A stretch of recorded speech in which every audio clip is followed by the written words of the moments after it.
The story is narrated by a young girl named Jean Louise Finch, who is almost always called by her nickname, Scout. Scout starts to explain the circumstances that led to the broken arm that her older brother, Jem, sustained many years earlier. She begins by recounting her family history.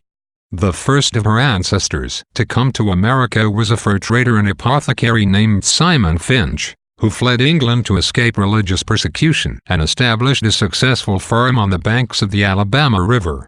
The farm, called Finch's Landing, supported the family for many years. The first Finches to make a living away from the farm were Scout's father, Atticus Finch, who became a lawyer in the nearby town of Macomb, and his brother, Jack Finch, who went to medical school in Boston. Their sister, Alexandra Finch, stayed to run the landing. A successful lawyer, Atticus makes a solid living in Macomb, a tired, poor, old town in the grips of the Great Depression. He lives with Jem and Scout on Macomb's main residential street. Their cook, an old black woman named Calpurnia, helps to raise the children and keep the house. Atticus's wife died when Scout was 2, so she does not remember her mother well. But Jem, 4 years older than Scout, has memories of their mother that sometimes make him unhappy. In the summer of 1933, when Jem is nearly 10 and Scout almost 6, a peculiar boy named Charles Baker Harris moves in next door. The boy, who calls himself Dill, stays for the summer with his aunt, Miss Rachel Haverford, who owns the house next to the Finches. Dill doesn't like to discuss his father's absence from his life, but he is otherwise a talkative and extremely intelligent boy who quickly becomes the Finch children's chief playmate. All summer, the three act out various stories that they have read. When they grow bored of this activity, Dill suggests that they attempt to lure Boo Radley, a mysterious neighbor, out of his house. Arthur Boo Radley lives in the rundown Radley place, and no one has seen him outside it in years. Scout recounts how, as a boy, Boo got in trouble with the law and his father imprisoned him in the house as punishment. He was not heard from until 15 years later, when he stabbed his father with a pair of scissors. Although people suggested that Boo was crazy, old Mr. Radley refused to have his son committed to an asylum. When the old man died, Boo's brother, Nathan, came to live in the house with Boo. Nevertheless, Boo continued to stay inside. Dill is fascinated by Boo and tries to convince the Finch children to help him lure this phantom of Macomb outside. Eventually, he dares Jem to run over and touch the house. Jem does so, sprinting back hastily. There's no sign of movement at the Radley place, although Scout thinks that she sees a shutter move slightly, as if someone were peeking out. The story that constitutes almost the entirety of To Kill a Mockingbird is set in the time between Scout Finch's 5th and 9th birthdays, but Scout presumably commences the first-person narrative that opens the novel much later in her life. As a result, the narrative voice fluctuates between the child's point of view, chronicling the events as they happen, and the adult voice, looking back on her childhood many years later. The child's naive voice dominates the central plot, allowing the reader to make connections and understand events in a way that the young Scout does not. At the same time, the narrative often digresses into anecdotes or descriptions presented retrospectively, like Scout's depiction of Macomb in the first chapter. Macomb was an old town, but it was a tired old town when I first knew it. Somehow, it was hotter then. People moved slowly then. Here, Lee's language indicates an adult's recollection rather than a girl's experience. September arrives, and Dill leaves Macomb to return to the town of Meridian. Scout, meanwhile, prepares to go to school for the first time, an event that she has been eagerly anticipating. Once she is finally at school, however, she finds that her teacher, Miss Caroline Fisher, deals poorly with children. When Miss Caroline concludes that Atticus must have taught Scout to read, she becomes very displeased and makes Scout feel guilty for being educated. At recess, Scout complains to Jem, but Jem says that Miss Caroline is just trying out a new method of teaching. Miss Caroline and Scout get along badly in the afternoon as well. Walter Cunningham, a boy in Scout's class, has not brought a lunch. Miss Caroline offers him a quarter to buy lunch, telling him that he can pay her back tomorrow. Walter's family is large and poor, so poor that they pay Atticus with hickory nuts, turnip greens, or other goods when they need legal help, and Walter will never be able to pay the teacher back or bring the lunch to school. When Scout attempts to explain these circumstances, however, Miss Caroline fails to understand and grows so frustrated that she slaps Scout's hand with a ruler. At lunch, Scout rubs Walter's nose in the dirt for getting her in trouble, but Jem intervenes and invites Walter to lunch. In the novel, as in certain regions of the country, the midday meal is called dinner. At the Finch house, Walter and Atticus discuss farm conditions like two men, and Walter puts molasses all over his meat and vegetables, to Scout's horror. When she criticizes Walter, however, Calpurnia calls her into the kitchen to scold her and slaps her as she returns to the dining room, telling her to be a better hostess. Back at school, Miss Caroline becomes terrified when a tiny bug, or cootie, crawls out of a boy's hair. The boy is Burrus Ewell, a member of the Ewell clan, which is even poorer and less respectable than the Cunningham clan. In fact, Burrus only comes to school the first day of every school year, making a token appearance to avoid trouble with the law. He leaves the classroom, making enough vicious remarks to cause the teacher to cry. At home, Atticus follows Scout outside to ask her if something is wrong, to which she responds that she is not feeling well. She tells him that she does not think she will go to school anymore and suggests that he could teach her himself. Atticus replies that the law demands that she go to school, but he promises to keep reading to her, as long as she does not tell her teacher about it. Scout's unpleasant first day of school has a threefold purpose. It locates the reader's sympathies firmly with the narrator, it offers a further introduction to Mackham's tortured social ladder, and it provides sharp social commentary on the theme of children and education, one of the book's most important themes. In her interactions with Miss Caroline, Scout is victimized by her teacher's inexperience. Scout means well but receives only punishment in return. The rigid, impersonal protocols demanded by the law and by Miss Caroline's method of teaching are shown to be insufficient, and irrational Burrus Ewell can keep the law happy by coming to school only one day a year, while Scout incurs her teacher's wrath simply by learning to read at an early age. This topsy-turvy educational outlook fails catastrophically to meet the needs of either student. Scout, who is commonsensical enough to perceive this failure immediately, is frustrated by her inability to understand why her teacher acts as she does, and why she, Scout, continually incurs disfavor for well-intentioned actions. Throughout these chapters, Scout's well-meaning missteps, telling the teacher about Walter's poverty, criticizing Walter for putting molasses on his meat and vegetables, earn harsh rebukes from the adult world, emphasizing the contrast between the comfortable, imaginative childhood world that Scout occupies in Chapter 1 and the more grown-up world she is now expected to occupy. This interaction sets a pattern for the book and for the basic development of Scout as a character. Whether dealing with adults or with other children, Scout always means well, and her nature is essentially good. Her mistakes are honest mistakes, and while there is evil all around her in the novel, it does not infect her, nor does injustice disillusion her, as it does Jem. At the end of Chapter 2, Scout, acting on her best intentions as always, tries to explain the Cunninghams to Miss Caroline. The rest of the school year passes grimly for Scout, who endures a curriculum that moves too slowly and leaves her constantly frustrated in class.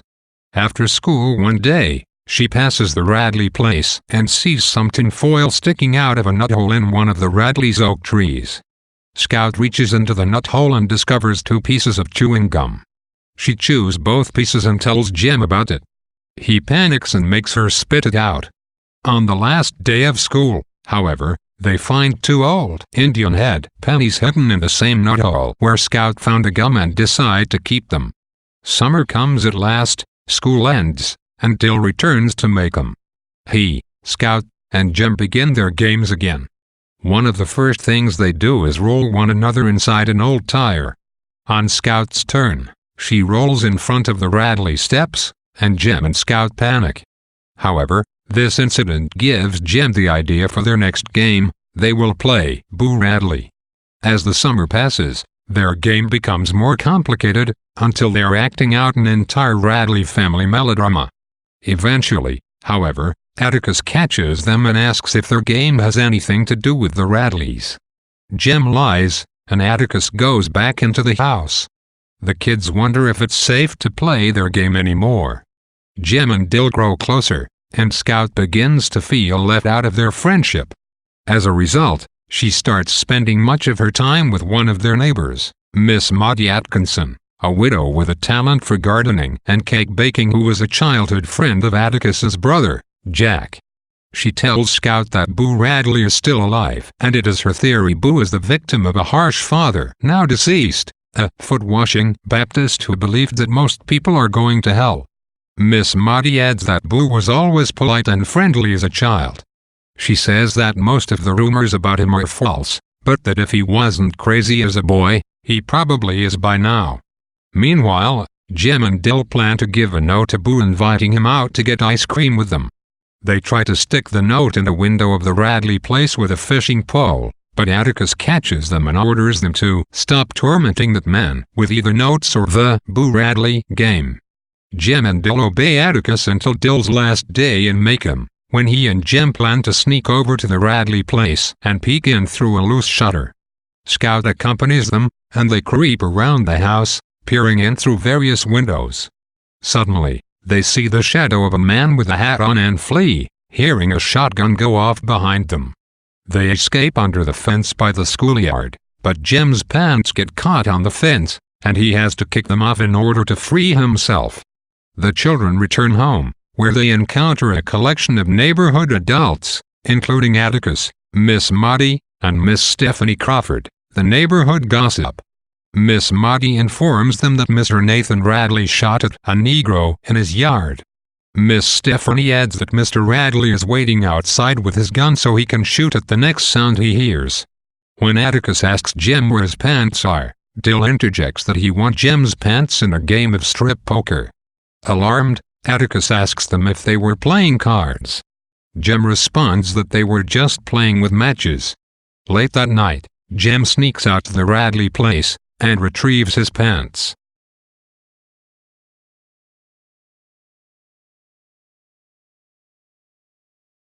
A few days later, after school has begun for the year, Jem tells Scout that he found the pants mysteriously mended and hung neatly over the fence. When they come home from school today, they find another present hidden in the nut hole, a ball of gray twine. They leave it there for a few days, but no one takes it, so they claim it for their own. Unsurprisingly, Scout is as unhappy in second grade as she was in first, but Jem promises her that school gets better the farther along one goes.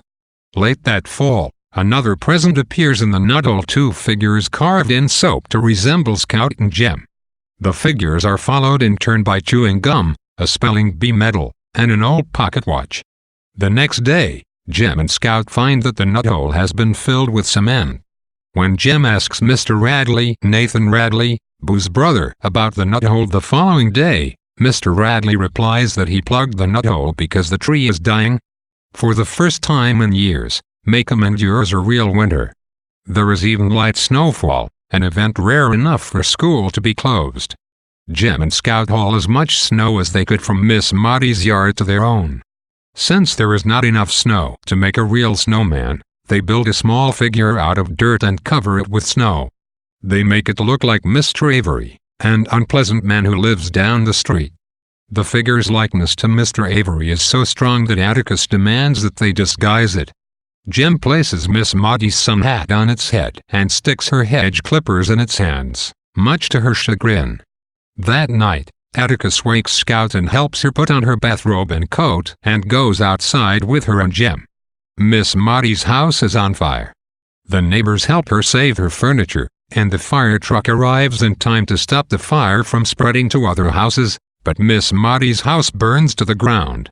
In the confusion, someone drapes a blanket over Scout. When Atticus later asks her about it, she has no idea who put it over her.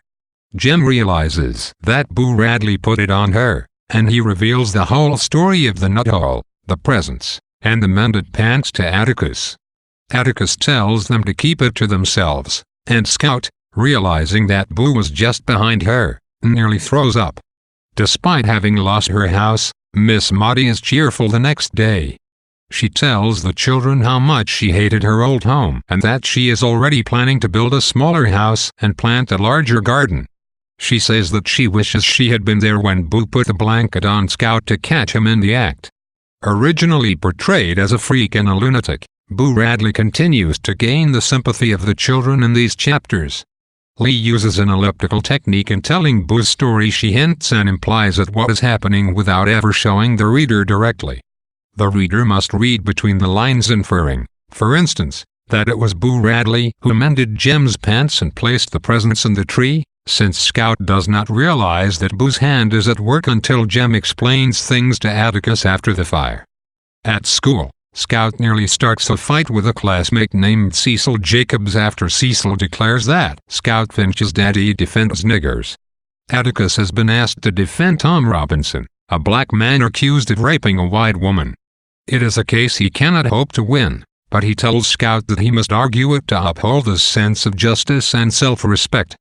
At Christmas time, Atticus's brother, Jack, comes to stay with Atticus for a week during the holidays.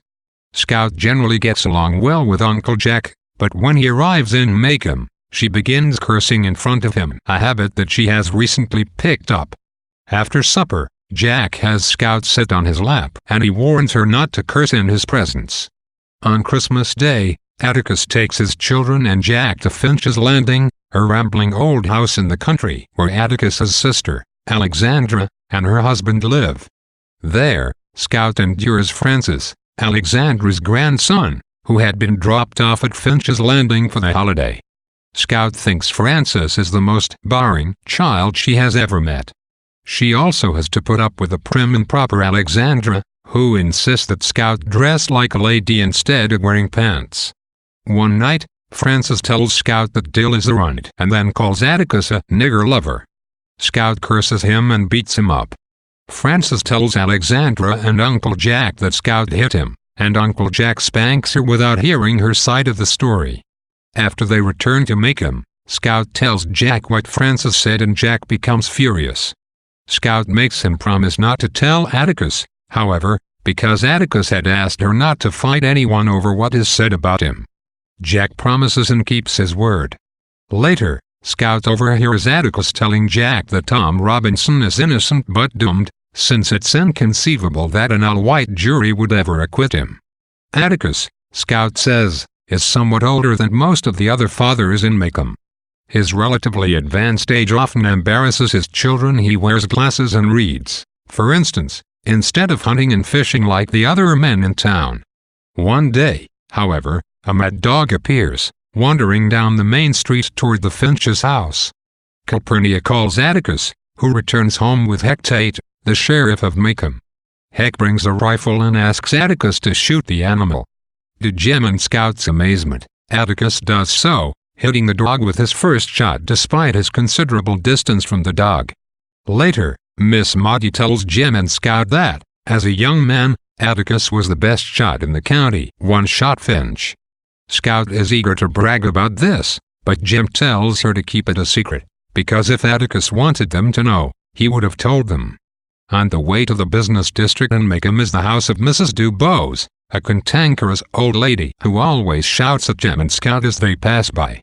Atticus warns Jem to be a gentleman to her, because she is old and sick, but one day she tells the children that Atticus is not any better than the niggers and trash he works for, and Jem loses his temper. Jem takes a baton from Scout and destroys all of Mrs. Dubose's camellia bushes.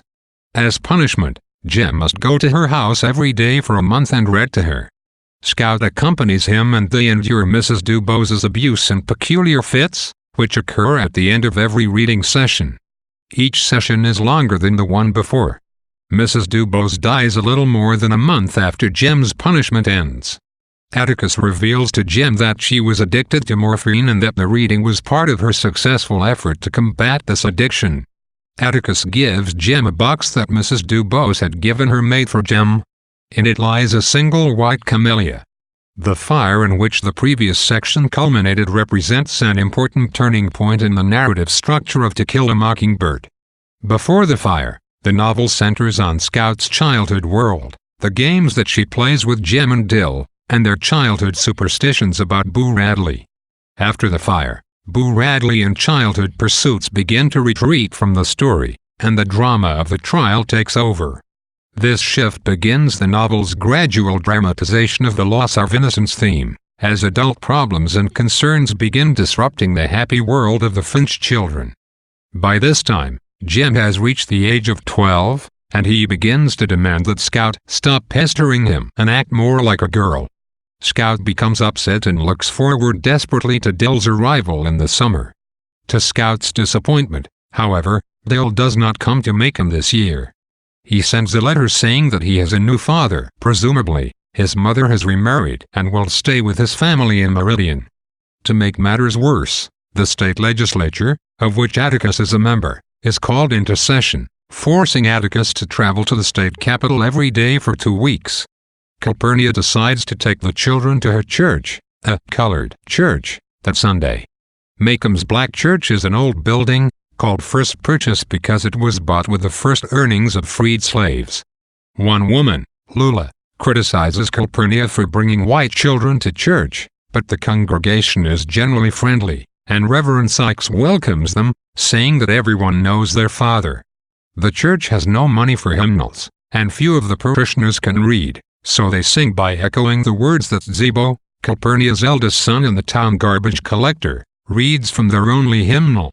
During the service, Reverend Sykes takes up a collection for Tom Robinson's wife, Helen, who cannot find work now that her husband has been accused of rape.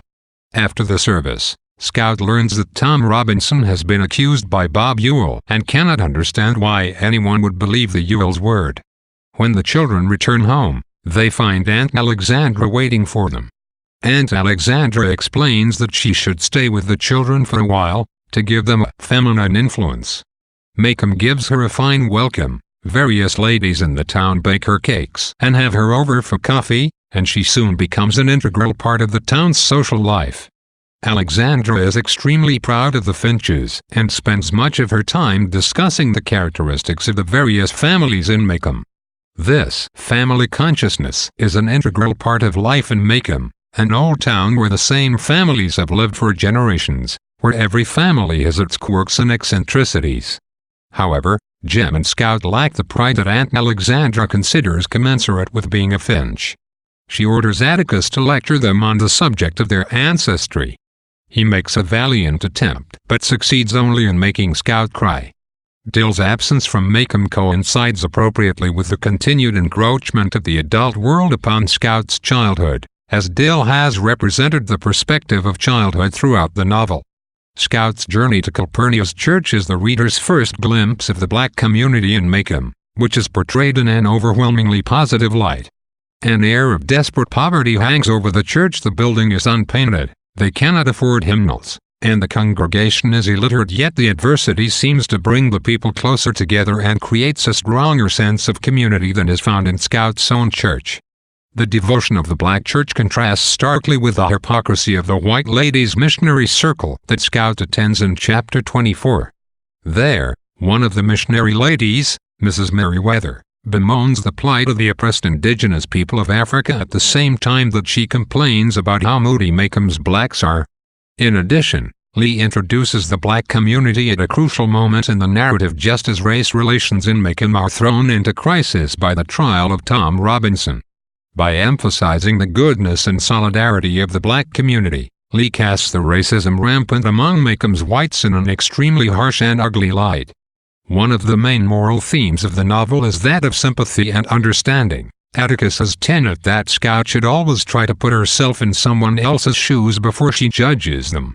Lee enables us to identify with the black community in a way that makes the townspeople's unwillingness to do so seem mean-spirited and stubborn. Simply because of their racial prejudice, the townspeople are prepared to accept the word of the cruel, ignorant Bob Ewell over that of a decent black man. If the novel's main theme involves the threat that evil and hatred pose to innocence and goodness, it becomes clear that ignorant, unsympathetic racial prejudice will be the predominant incarnation of evil and hatred, as the childhood innocence of Scout and Jem is thrown into crisis by the circumstances of the trial. The visit to the church brings Calpurnia to center stage in the novel. Her character serves as the bridge between two worlds, and the reader develops a sense of her double life, which is split between the Finch household and the black community. When she goes to church, her language changes. She speaks in a colored dialect rather than the proper, precise language that she uses in Atticus's household. Jem asks her why, and she explains that the churchgoers would think she was put in on airs fit to beat Moses if she spoke white in church. This speech demonstrates the gulf between blacks and whites in Macomb. Not only do class distinctions and bigotry divide the two races, but language does as well. The impending trial of Tom Robinson and Atticus's role as his defense lawyer make Jem and Scout the objects of whispers and glances whenever they go to town. One day, Scout tries to ask Atticus what rape is, and the subject of the children's trip to Calpurnia's church comes up. Aunt Alexandra tells Scout she cannot go back the next Sunday.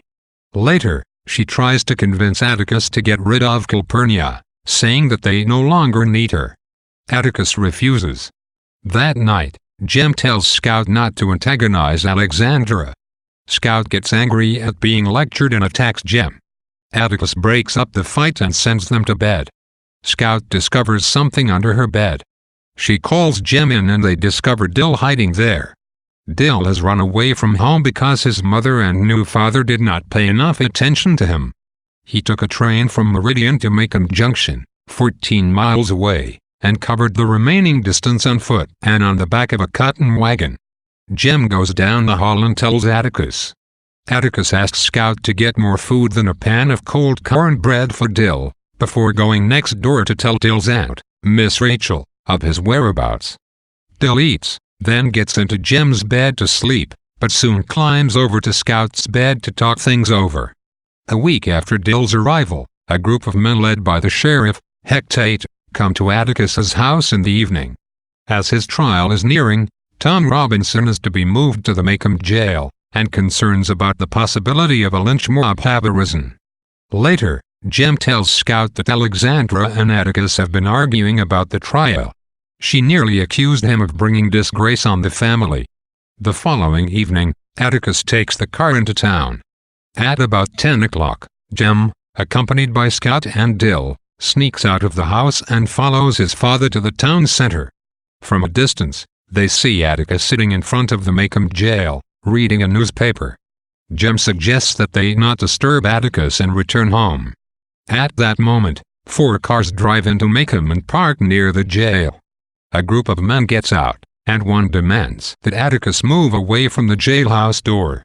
Atticus refuses, and Scout suddenly comes racing out of her hiding place next door, only to realize that this group of men differs from the group that came to their house the previous night. Jem and Dill follow her, and Atticus orders Jem to go home. Jem refuses, and one of the men tells Atticus that he has 15 seconds to get his children to leave. Meanwhile, Scout looks around the group and recognizes Mr. Cunningham, the father of her classmate Walter Cunningham. She starts talking to him about his legal entailments and his son, and asks him to tell his son, "Hey." All of the men stare at her. Mr. Cunningham, suddenly ashamed, squats down and tells Scout that he will tell his son, "Hey," for her, and then tells his companions to clear out. They depart, and Mr. Underwood, the owner of the newspaper, speaks from a nearby window where he is positioned with a double-barreled shotgun. "Had you covered all the time, Atticus?" Atticus and Mr. Underwood talk for a while, and then Atticus takes the children home. If Aunt Alexandra embodies the rules and customs of the adult world, then the reappearance of Dill at this juncture offers Scout an opportunity to flee, at least for a short time, back into the comforts of childhood. However, Dill's return also emphasizes the growing gulf in development between Scout and Jem. In the previous section, we saw the 12-year-old Jem indignantly urging Scout to act more like a girl, indicating his growing awareness of adult social roles and expectations. Here again, Jem proves clearly too old for the childhood solidarity that Dill's presence recalls. Scout relates that, upon seeing Dill under the bed, Jem rose and broke the remaining code of our childhood by telling Atticus. To Scout, this act makes Jem a traitor, though it is really an act of responsibility that marks Jem's maturation toward adulthood. The trial begins the next day. People from all over the county flood the town. Everyone makes an appearance in the courtroom, from Miss Stephanie Crawford to Mr. Dolphus Raymond, a wealthy eccentric who owns land on a river bank, lives near the county line, is involved with a black woman, and has mulatto children. Only Miss Maudie refuses to go, saying that watching someone on trial for his life is like attending a Roman carnival. The vast crowd camps in the town square to eat lunch. Afterward, Jem, Scout, and Dill wait for most of the crowd to enter the courthouse so that they can slip in at the back and thus prevent Atticus from noticing them. However, because they wait too long, they succeed in getting seats only when Reverend Sykes lets them sit in the balcony where black people are required to sit in order to watch the trial. From these seats, they can see the whole courtroom. Judge Taylor, a white-haired old man with a reputation for running his court in an informal fashion, presides over the case. The prosecutor, Mr. Gilmer, questions Heck Tate, who recounts how, on the night of November 21st, Bob Ewell urged him to go to the Ewell house and told him that his daughter Myella had been raped. When Tate got there, he found Myella bruised and beaten, and she told him that Tom Robinson had raped her. Atticus cross-examines the witness, who admits that no doctor was summoned, and tells Atticus that Myella's bruises were concentrated on the right side of her face. Tate leaves the stand, and Bob Ewell is called. Bob Ewell and his children live behind the town garbage dump in a tin-roofed cabin with a yard full of trash. No one is sure how many children Ewell has, and the only orderly corner of the yard is planted with well-tended geraniums rumored to belong to Myella. An extremely rude little man, Ewell testifies that on the evening in question he was coming out of the woods with a load of kindling when he heard his daughter yelling. When he reached the house, he looked in the window and saw Tom Robinson raping her. Robinson fled, and Ewell went into the house, saw that his daughter was all right, and ran for the sheriff. Atticus's cross-examination is brief. He asks Mr. Ewell why no doctor was called. It was too expensive and there was no need, and then has the witness write his name.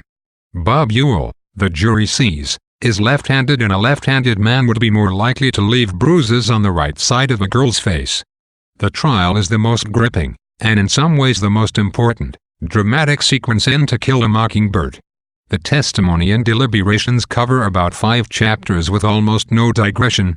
Additionally, the courtroom scene, with Atticus picking apart the Ewells as the whole town watches, is the most cinematic portion of the narrative, and it is the centerpiece of the 1962 film version of the novel. Though the trial targets Tom Robinson, in another sense it is Macon that is on trial, and while Atticus eventually loses the court case, he successfully reveals the injustice of a stratified society that confines blacks to the colored balcony and allows the word of a despicable, ignorant man like Bob Ewell to prevail without question over the word of a man who happens to be black. In the trial conducted in the courtroom, Atticus loses. In the trial conducted in the mind of the reader, it is the white community, wallowing in prejudice and hatred, that loses. It is fitting that the children end up sitting in the colored section of the courthouse, just as it is fitting that Miss Maudie refuses to attend the trial. All 3 lack the racism that the crowd of white faces in the courtroom propagates. Jem, Scout, and Dill are segregated even from the other children, who have taunted Jem and Scout with cries of "nigger lover" in the schoolyard. The trial continues, with the whole town glued to the proceedings. Myella, who testifies next, is a reasonably clean by the Ewells standards and obviously terrified 19-year-old girl. She says that she called Tom Robinson inside the fence that evening and offered him a nickel to break up a dresser for her, and that once he got inside the house he grabbed her and took advantage of her. In Atticus's cross-examination, Myella reveals that her life consists of 7 unhelpful siblings, a drunken father, and no friends. Atticus then examines her testimony and asks why she didn't put up a better fight, why her screams didn't bring the other children running, and, most important, how Tom Robinson managed the crime, how he bruised the right side of her face with his useless left hand, which was torn apart by a cotton gin when he was a boy. Atticus pleads with Myella to admit that there was no rape, that her father beat her. She shouts at him and yells that the courtroom would have to be a bunch of cowards not to convict Tom Robinson. She then bursts into tears, refusing to answer any more questions. In the recess that follows, Mr. Underwood notices the children up in the balcony, but Jem tells Scout that the newspaper editor won't tell Atticus about their being there, although he might include it in the social section of the newspaper. The prosecution rests, and Atticus calls only one witness, Tom Robinson. Tom testifies that he always passed the Ewell house on the way to work and that Myella often asked him to do chores for her. On the evening in question, he recounts, she asked him to come inside the house and fix a door. When he got inside, there was nothing wrong with the door, and he noticed that the other children were gone. Myella told him she had saved her money and sent them all to buy ice cream. Then she asked him to lift a box down from a dresser. When Tom climbed on a chair, she grabbed his legs, scaring him so much that he jumped down. She then hugged him around the waist and asked him to kiss her. As she struggled, her father appeared at the window, calling Myella a whore and threatening to kill her. Tom fled. Link Dees, Tom's white employer, stands up and declares that in 8 years of work, he has never had any trouble from Tom. Judge Taylor furiously expels Dees from the courtroom for interrupting. Mr. Gilmer gets up and cross-examines Tom. The prosecutor points out that the defendant was once arrested for disorderly conduct and gets Tom to admit that he has the strength, even with one hand, to choke the breath out of a woman and sling her to the floor.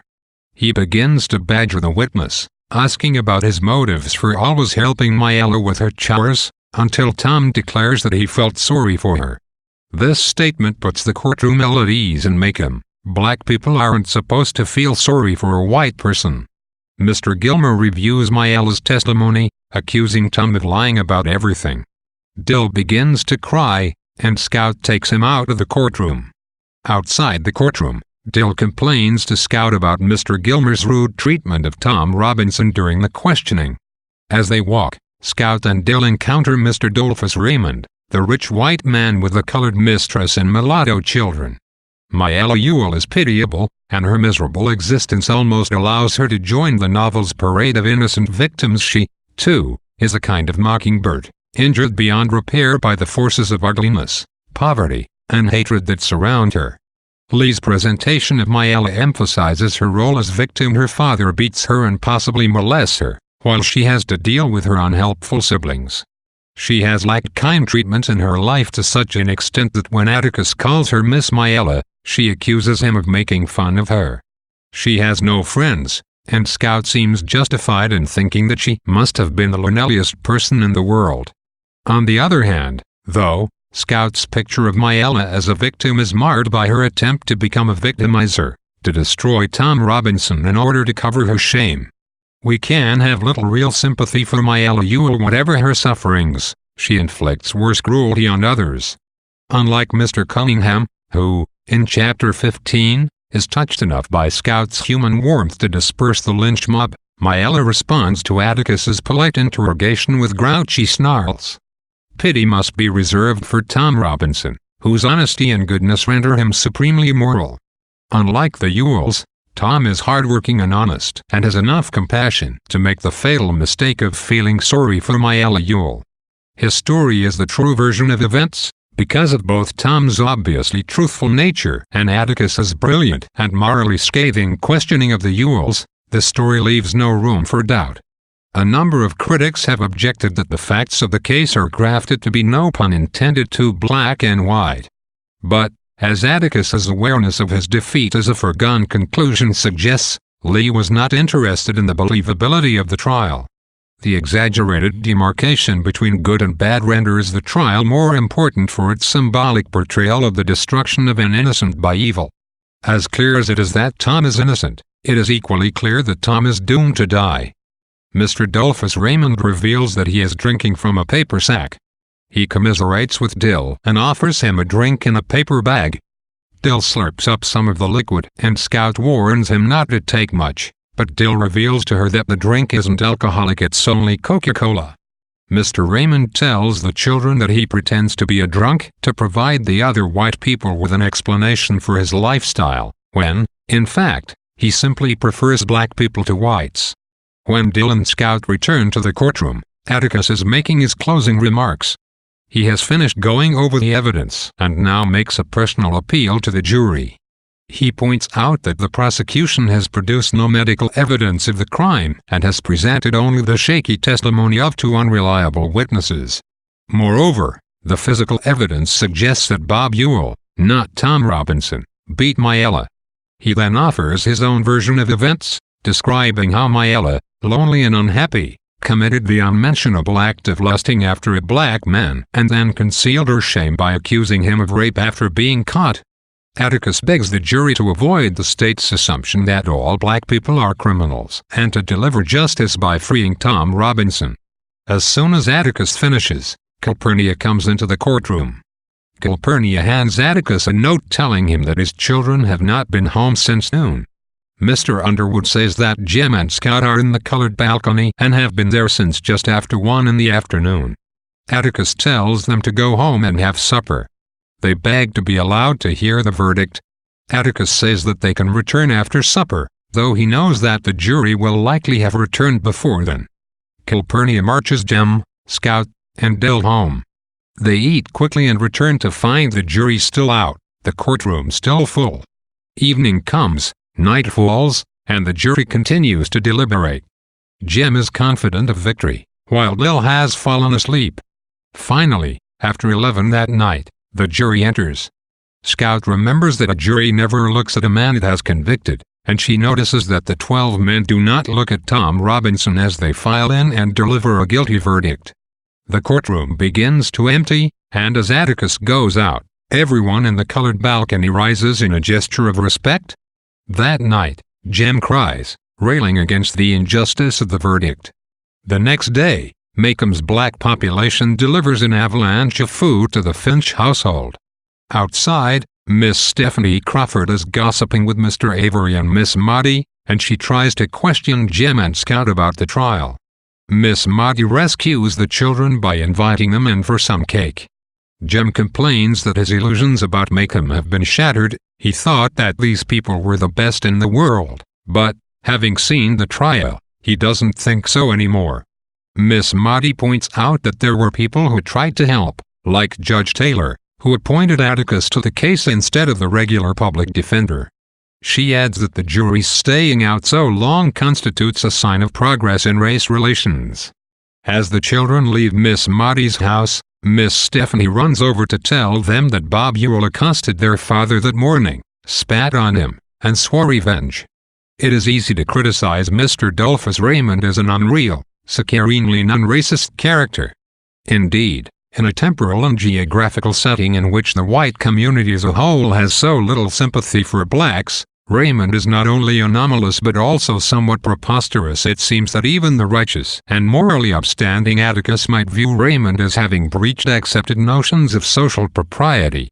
The importance of Raymond's character, however, lies in the nature of his preference for blacks. Raymond never explains precisely why he prefers blacks, he just does.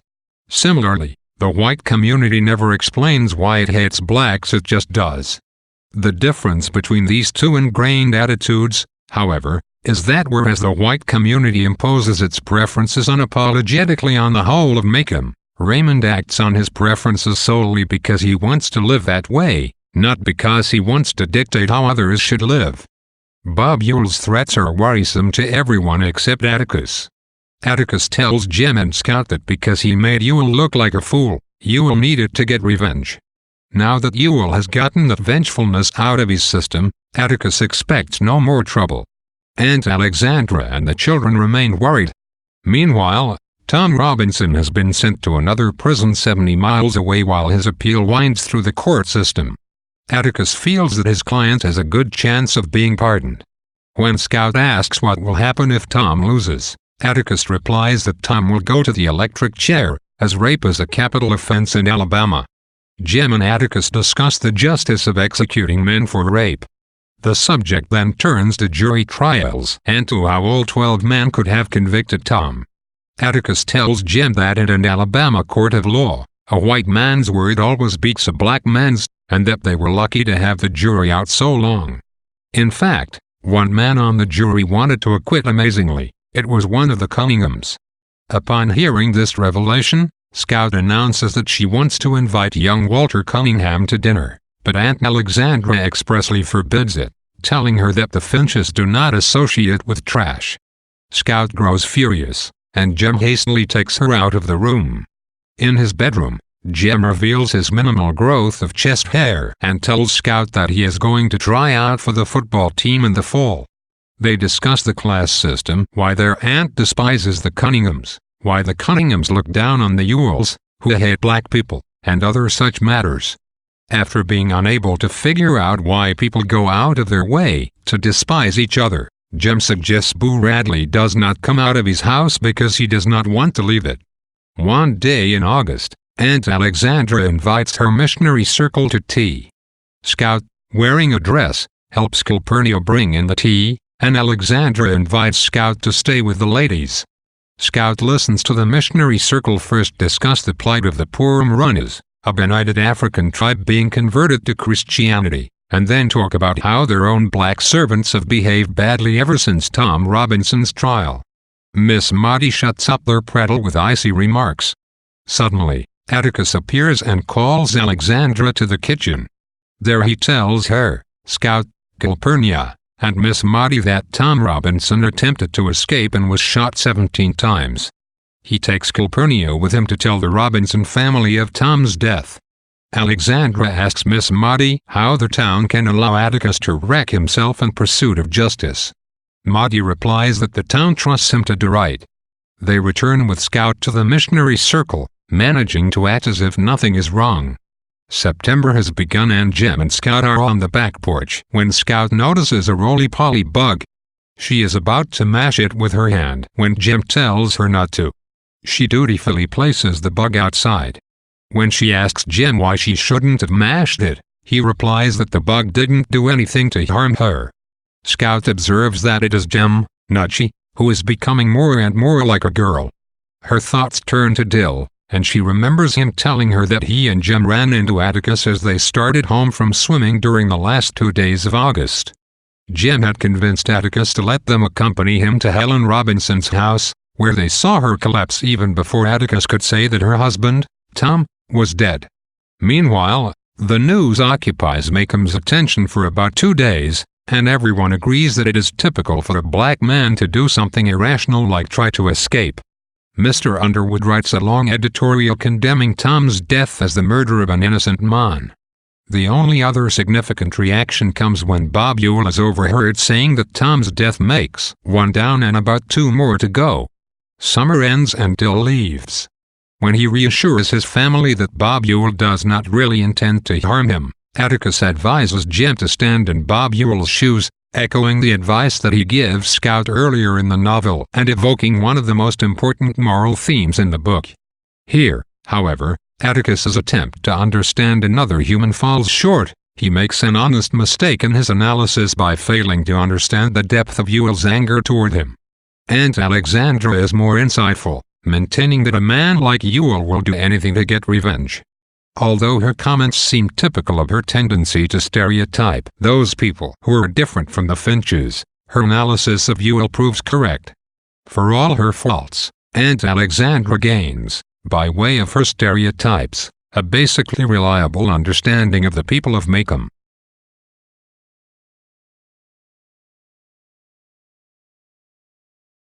School starts, and Jem and Scout again begin to pass by the Radley place every day.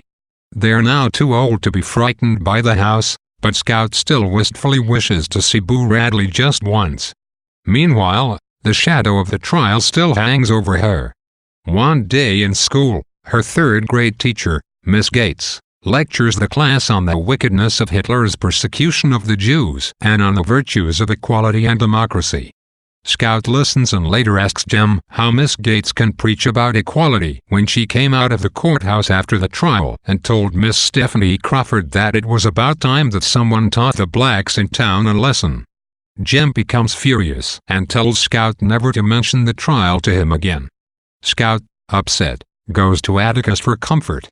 By the middle of October, Bob Ewell gets a job with the PA, one of the Depression job programs, and loses it a few days later. He blames Atticus for getting his job. Also in the middle of October, Judge Taylor is home alone and hears someone prowling around. When he goes to investigate, he finds his screen door open and sees a shadow creeping away. Bob Ewell then begins to follow Helen Robinson to work, keeping his distance but whispering obscenities at her. Dee sees Ewell and threatens to have him arrested if he doesn't leave Helen alone. He gives her no further trouble. But these events worry Aunt Alexandra, who points out that Ewell seems to have a grudge against everyone connected with the case. That Halloween, the town sponsors a party and play at the school. This plan constitutes an attempt to avoid the unsupervised mischief of the previous Halloween, when someone burglarized the house of two elderly sisters and hid all of their furniture in their basement. The play is an agricultural pageant in which every child portrays a food. Scout wears a wire mesh shape to look like ham. Both Atticus and Aunt Alexandra are too tired to attend the festivities, so Jem takes Scout to the school. These short chapters are marked by a mood of mounting mischief laced with a growing sense of real danger. They begin with a reference to the Radley place, the source of childhood terror that no longer scares Jem and Scout. Boo Radley was the least of our fears, Scout comments. The dissipation of Jem and Scout's youthful fear of Boo reflects how the trial has hardened them and how, in the wake of the trial's injustice and Bob Ewell's threats, the children have become increasingly mired in the more serious concerns of the adult world. The Radley place is part of the past now. The aura of scariness attached to the name Boo has dissolved into curiosity, perhaps even into fondness. As Jem and Scout gain a greater understanding of Boo, he seems less like a town freak to them and more, in a strange way, like a pet or a plaything. Scout still expresses a wish to see Boo someday, and she remembers fondly the near encounters with Boo during summers past. These memories restore Boo Radley to the reader's consciousness, which has been occupied with the trial for most of Part 2, thereby foreshadowing Boo's appearance a few chapters later. Meanwhile, the after-effects of the trial continue to loom, and Jem and Scout's fading fear of Boo accentuates the real danger that Bob Ewell's various attempts at revenge present. Bob Ewell shows himself to be sinister, and the fact that he has not yet attempted anything against the Finches only increases the sense of foreboding. Atticus remains confident in his own safety, but this confidence begins to seem like wishful thinking. In fact, rather than offer further thematic commentary, Lee devotes a great part of these chapters to building tension and suspense by focusing on the unpredictable threat that Bob Ewell poses. The misdeeds of the previous Halloween, which lead to the idea of a Halloween play this year, hint again at the damage caused by those who act without conscience. Meanwhile, the incident involving Miss Gates reveals the extent to which Jem remains affected by the trial. Despite the grim experience of the trial, Scout retains her faith in the basic goodness of others, and thus her teacher's obvious hypocrisy confuses her. Jem, meanwhile, has become disillusioned, and when Scout tries to talk to him about Miss Gates, he shuts himself off from the painful memory of the trial. Bob Ewell's threats are not the only dark cloud hanging over the Finch household in this section. The injustice of the trial has changed Jem irrevocably.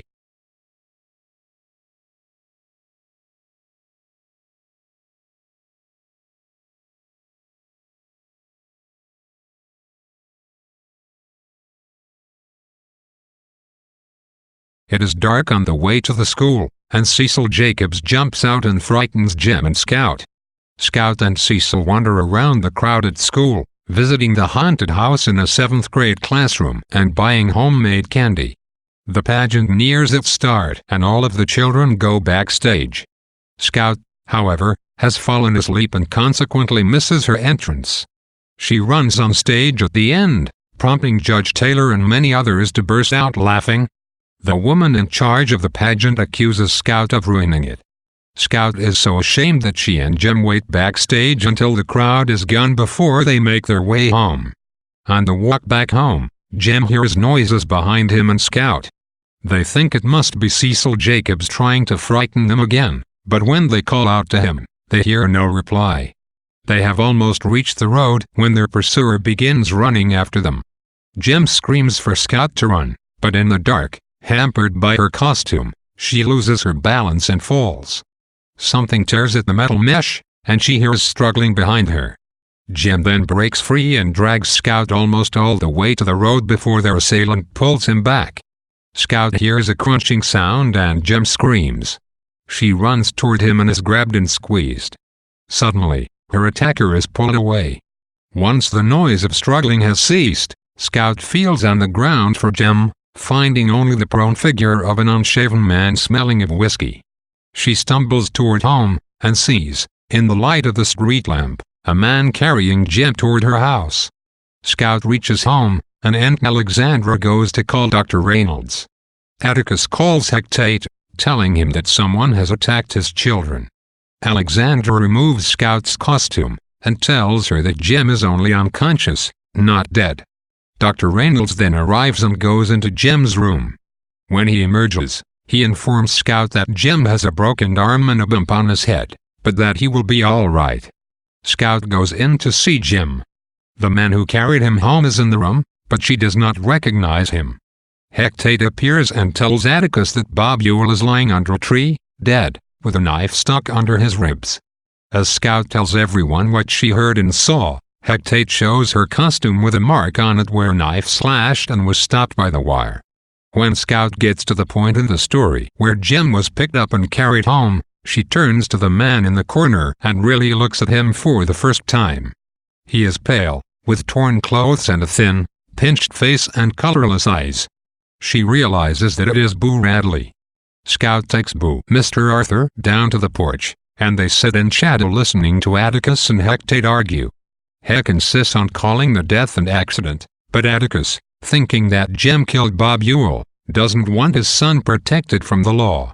Heck corrects him. Ewell fell on his knife. Jim didn't kill him. Although he knows that Boo is the one who stabbed Ewell, Heck wants to hush up the whole affair, saying that Boo doesn't need the attention of the neighborhood brought to his door. Tom Robinson died for no reason, he says, and now the man responsible is dead. Let the dead bury the dead. Scout takes Boo upstairs to say goodnight to Jim and then walks him home. He goes inside his house, and she never sees him again. But, for just a moment, she imagines the world from his perspective. She returns home and finds Atticus sitting in Jim's room. He reads one of Jim's books to her until she falls asleep,